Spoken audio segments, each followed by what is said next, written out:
वळूयात पुढल्या बातमीकडे। भंडारा जिल्हाधिकारी कार्यालयावर ओबीसींनी मोर्चा काढला। जातनिहाय जनगणनेसह विविध प्रलंबित मागण्यांकरता हा मोर्चा आहे। नाना पटोले, विजय वडेट्टीवार मोर्चात सहभागी आहेत।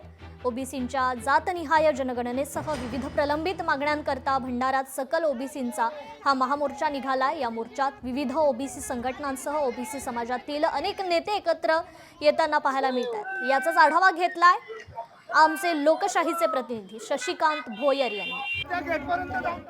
जातीनिहाय जनगणना झाली पाहिजे या मागणीसाठी भंडाऱ्याच्या दसरा मैदान येथून जिल्हाधिकारी कार्यालयाकडे आता हा भव्य मोर्चा यावेळी निघाला आहे। यावेळी या मोर्चामध्ये माजी काँग्रेस प्रदेशाध्यक्ष नानाभाऊ पटोले सोबतच आमदार विजय वडेट्टीवार साहेब आहेत। दादा, काय सांगाल, या मोर्चात आपण सहभागी झाले, काय आपलं प्रमुख मत? नाही, ओबीसीची फसवणूक करण्याचं धोरण या सरकारने ठेवलं। अरे कसा यांचा डीएनए ओबीसी आहे। ओबीसीची जनगणना करून स्वतंत्र म्हणून पंतप्रधान घोषणा करतात आणि दुसरीकडे मात्र त्या स्वतंत्र जनगणनेमध्ये त्या ओबीसीचा कलम ठेवत नाही। यावरून यांची बनवाबनवी कशी आहे। ओबीसीचा वापर फक्त मतासाठी करायचा, मत घेण्यासाठी करायचा आणि ओबीसीच्या वाट्याचा काहीच द्यायचं नाही, ही या सरकारची भूमिका आहे।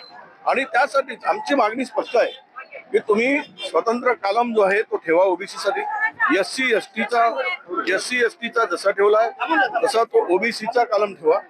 देशाचे प्रधानमंत्री इतका खोटारडा असू शकतो की ज्या समाजात जन्माला आलो असं ते सांगतात, त्या समाजाची बैमानी करण्याची भूमिका नरेंद्र मोदी करत असतील तर या पद्धतीचे लोकांचे एवढ्या भर उन्हामध्ये हे मोर्चे आपल्याला पाहायला मिळतात।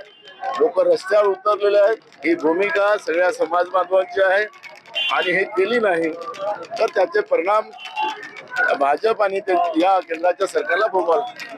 नक्कीच एक मोठा भव्य मोर्चा आज भंडाऱ्याच्या दसरा मैदान येथून जिल्हाधिकारी कार्यालयाकडे निघाला आहे आणि दिग्गज नेते ओबीसी समाजाचे या मोर्चामध्ये सहभागी आहेत। शशिकांत भोयर, लोकशाही मराठी, भंडारा। लोकशाही मराठी ऐका, पहा, जागरूक रहा।